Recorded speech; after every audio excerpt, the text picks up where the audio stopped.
Bismillahirrahmanirrahim. Assalamualaikum warahmatullahi wabarakatuh.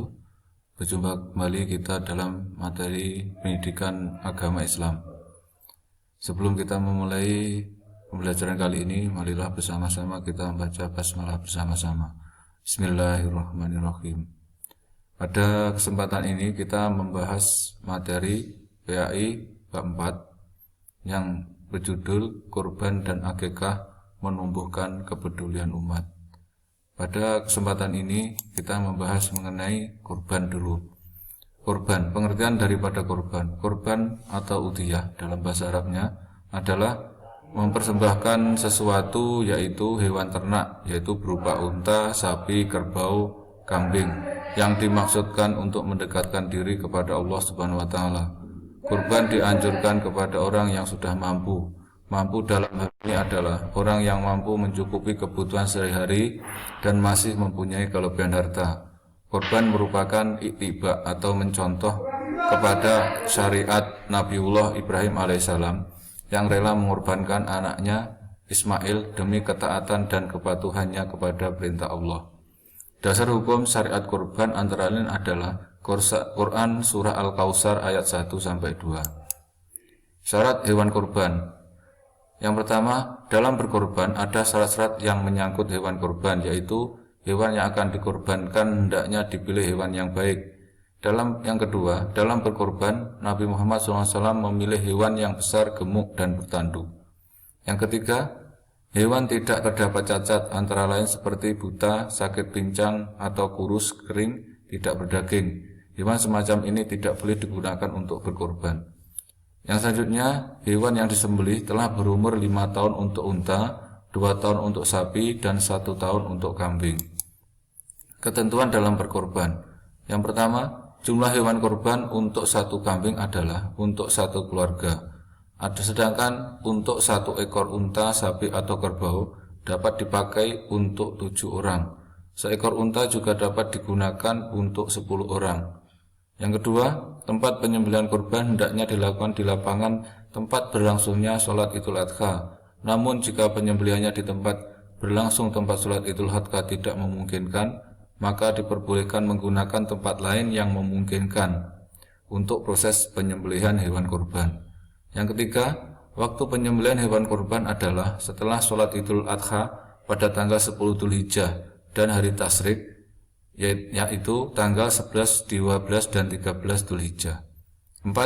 Orang yang berhak menyembelih hewan kurban adalah orang yang berkorban atau sohibul kurban. Jika sohibul kurban berhalangan untuk menyembelih, maka sohibul kurban dapat mewakilkan kepada orang lain.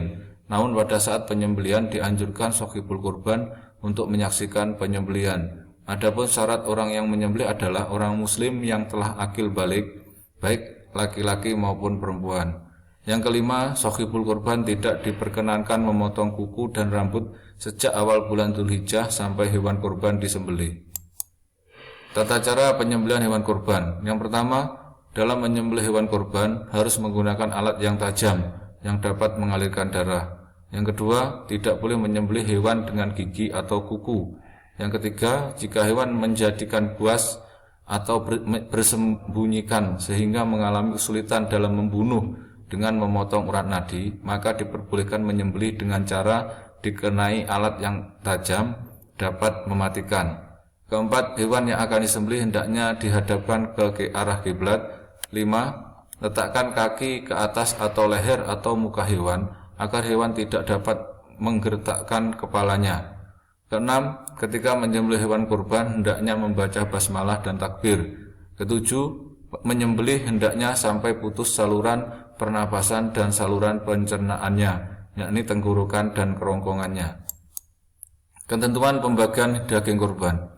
Hewan yang sudah disembelih dan dipotong-potong kemudian dibagi untuk 3 mustahik atau penerima kurban, yaitu untuk sohibul atau orang yang melakukan ibadah kurban, fakir miskin, dan para sahabat, kolega, dan kenalan. Mustahik kurban, baik sohibul kurban, fakir miskin, atau orang yang mendapat pembagian daging kurban, apabila tidak habis dapat menyimpan daging kurban lebih dari 3 hari. Daging kurban tidak boleh diberikan untuk upah, misalnya untuk upah menyembelih, pemotong atau panitia, semuanya harus terbagi rata.